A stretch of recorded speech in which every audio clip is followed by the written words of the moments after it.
Maintenant, c'est Nicole Delon-Lançon, vice-présidente Sud-Est, qui va nous présenter sa région.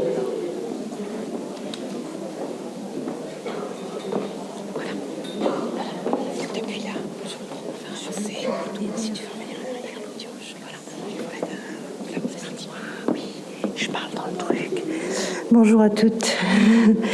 Donc, je vais vous faire le compte-rendu de la région Sud-Est.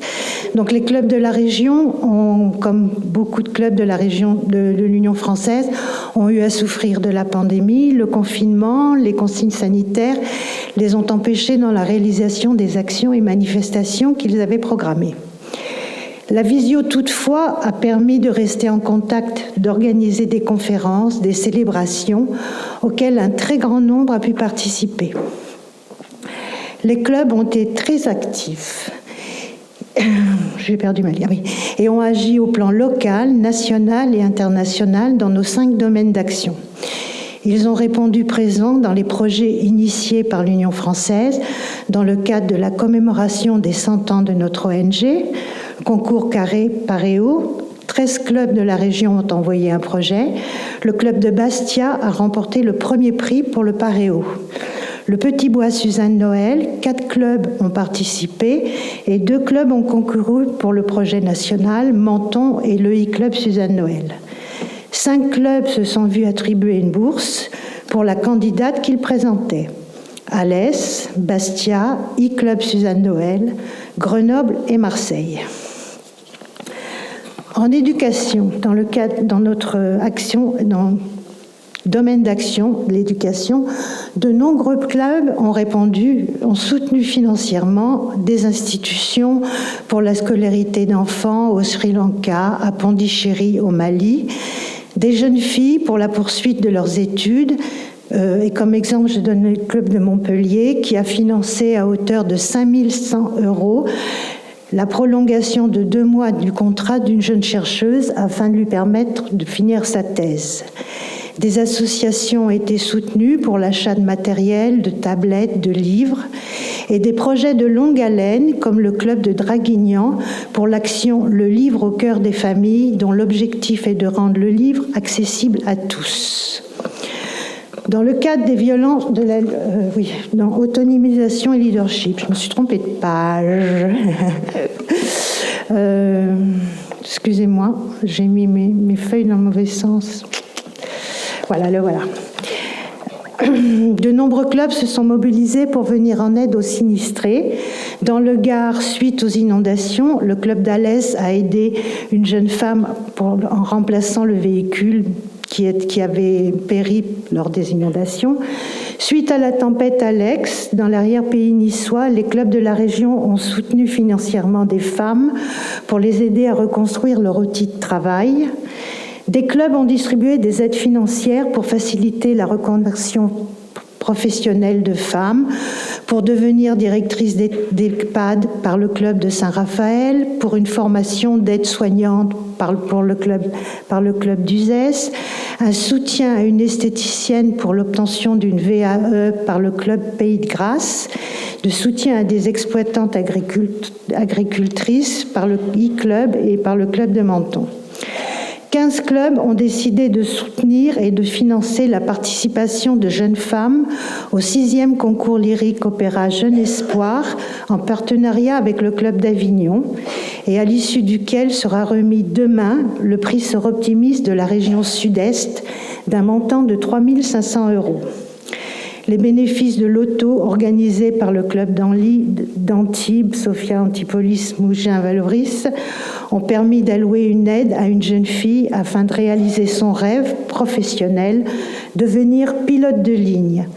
Grenoble soutient depuis plusieurs années Alicia Lutti, jeune escrimeuse, vice-championne de France 2021, qui devrait participer au JO de Paris 24. Avec beaucoup de regrets, de nombreux talents de femmes programmés ont été annulés et reportés en fin d'année ou en 2022. Voilà. Dans le cadre de la lutte des violences à l'égard des femmes et des filles, les villes ont été orangées. De nombreux articles ont paru dans la presse. Les 6 jours d'activisme ont bien été relayés par les clubs avec une communication efficace, originale, sac à baguettes, sucettes de co, panneaux lumineux, posts sur Facebook, etc. Soutien ou partenariat à des associations par les clubs, création d'un lieu pour recevoir les femmes victimes de violences par le club d'Uzès, fourniture de bracelets connectés en partenariat avec l'association Appel par le club d'Antibes, distribution de chaux et de doux aux femmes victimes de violences, l'organisation de tournois de golf par les clubs de Nice et Montpellier dont les bénéfices ont été reversés aux associations aidant les femmes victimes de violences. Le club de Saint-Raphaël a proposé une représentation du spectacle de danse Woman pour dénoncer les violences subies par les femmes, dont les bénéfices ont été reversés à 2 associations varoises. L'opération cinéma a été reportée par de nombreux clubs à ce mois de novembre et décembre. À noter toutefois le club d'Avignon qui a organisé une séance pour les élèves du lycée Pasteur. Ça a été une grande réussite. Je continue. Voilà. J'ai mis un peu de bazar dans mes notes. Alors là, c'est carrément... C'est là un grand moment de solitude. Il m'en manque un bout. Je suis un peu longue, excusez-moi, et en plus je mélange tout. Alors, santé et sécurité alimentaire. Pour Octobre Rose, les clubs ont fait des dons à diverses associations, la Ligue, Vivre comme avant, pour la prévention, les soins et la reconstruction. Il y a eu des financements ciblés, le versement de 2 000 € pour le fonctionnement de la cabine socio-esthétique par le club de Saint-Raphaël, une collecte et distribution de kits d'hygiène par de nombreux clubs, des aides aux étudiantes dans la précarité suite au Covid, soutien par le club de Grasse à une chef d'entreprise qui avait souffert du Covid, financement et bénévolat par le club de Haute-Provence au profit de la cabine d'esthétique dans l'hôpital de jour de Manosque, de nombreuses manifestations organisées pour lever des fonds, proposer des conférences d'information. Dans le cadre du développement durable, il y a eu des arbres plantés, notamment le club de Saint-Raphaël, c'est ça, hein ? Non, oui, Saint-Raphaël-Fréjus. Les clubs de Marseille ont participé à... vous le voyez, j'ai mis les photos, l'environnement, voilà, à nettoyage de l'île Porquerolles-Parières. Il y a eu aussi de nombreux clubs qui ont participé à Planteterie, et notamment le club de Menton et e-club. Ensuite, voilà, il y a eu beaucoup de plantations d'arbres qui ont été repoussées, et là, ça recommence là en octobre-novembre. Notamment, je sais que le club de Menton a planté un ginkgo biloba, je crois que ça s'appelle comme ça.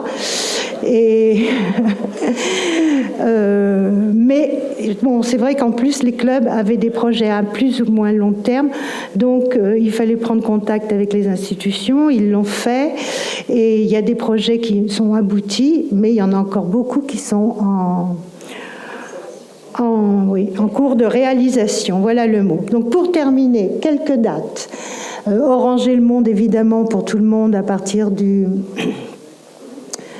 20 novembre, du 25 plutôt même, après avec l'opération cinéma. À noter Grenoble le fin là, 20 et 21 novembre 2020 avec la remise du prix.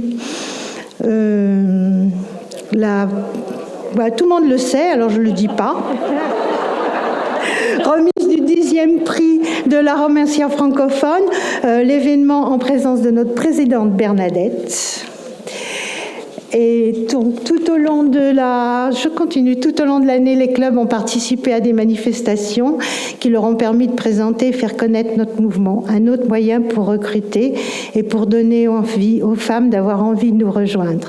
En conclusion, merci et bravo à tous les clubs de ma région qui, malgré les difficultés, répondent présentes, agissent et s'engagent pour le meilleur pour les femmes et les filles.